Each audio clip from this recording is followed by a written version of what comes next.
Good morning and welcome to Morning Thoughts with Mama D. It is Monday morning, the last Monday in September. Wow, we made it through another month. What's going on?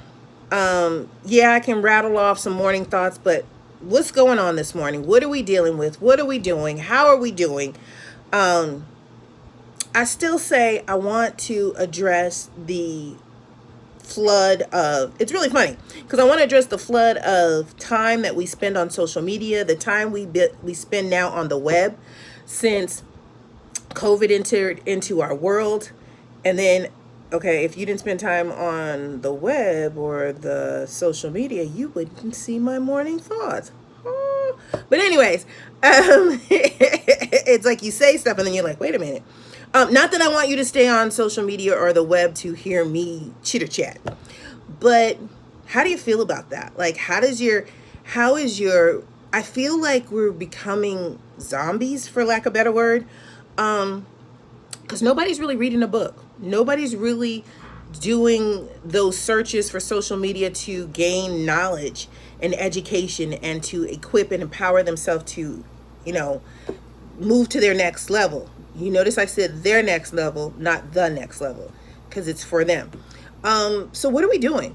Really, what are we doing? I feel like, no shade. This is absolutely no shade, but I feel like musicians and entertainers and stuff, the drama has like increased. Like, I don't know if the drama is because back in the day we would say the drama was because they had something coming out, or because they were about to publish something, or they were about to be in a new movie and they want to be relevant. But it's just like, and the stuff to me that's coming out is not necessarily positive. And I'm not saying, because I have feelings.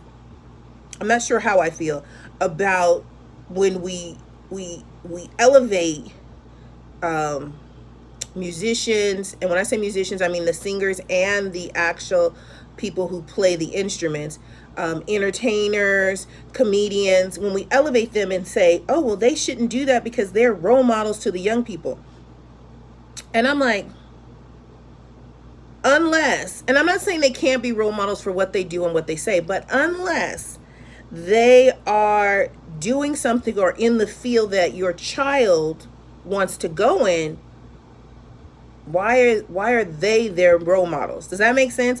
If my child is really, like, athletic and wants and very good with a ball and wants to be in basketball, if they have a role model that's a basketball player, duh.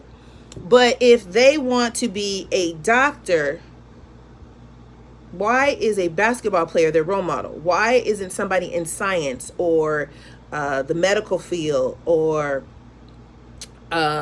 scholarly activity? Not saying they can't have more than one role models, because again, there's dedication, there's focus, there's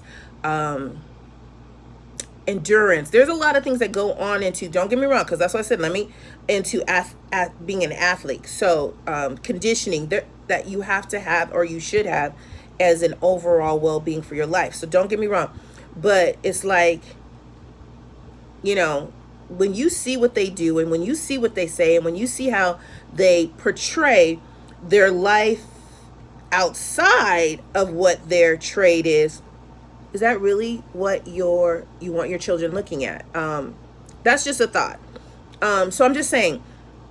And then it's just like the craze. It's like our kids' attention span, our young people's attention span is very short. So it's like we went from, let me see, we went from Vine. I'm sure there was something in between, but Vine to Instagram, Instagram to Snapchat, Snapchat to TikTok. It's like whatever's new, our young people just rush toward, and they get all involved and they get all trying to do these stupid things. It's almost like, what was that show? The Crazy Dumb Show, where they just did dumb stuff on purpose to get you to watch it. And I feel that sometimes TikTok or Snapchat is taking on that role. Like, let me see how much I can push the envelope. Let me see how much I can do to gain people's attention, whether it's negative or positive. And my thing is, Kudos. I applaud the parents that are monitoring their children's screen time, that are listening in on their schoolwork and attentively hearing what the teacher's saying and making sure the teacher doesn't say something crazy. No shade. You know, monitoring your child, being involved in your child, because I think in this season there's going to be a lot of antisocial children or aggressive children, kids with vision problems, kids with lack of focus. Not blaming the parents. I'm not blaming the parents at all, just because of all this screen time. Somebody tell me if I'm wrong. Somebody write me if I'm wrong. Let me know your thoughts this morning. Have a great Monday morning. Stay motivated. Real talk, real life.